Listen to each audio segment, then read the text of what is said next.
Bakit di mo ko binalikan sa bar kagabi? Magdamag pa naman ako naghintay sa'yo. Binalikan kita, pero sarado na ang bar. Ang tagal ko nga kumakatok dun eh, pero walang nagbubukas. Halika nga dito, para mawala ang tampo mo. Upo ka. Sandali lang ha, magbibihis lang ako. Sige.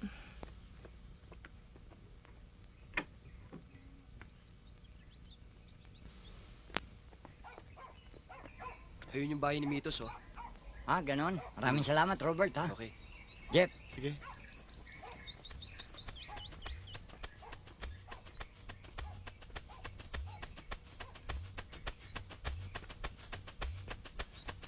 Nitos?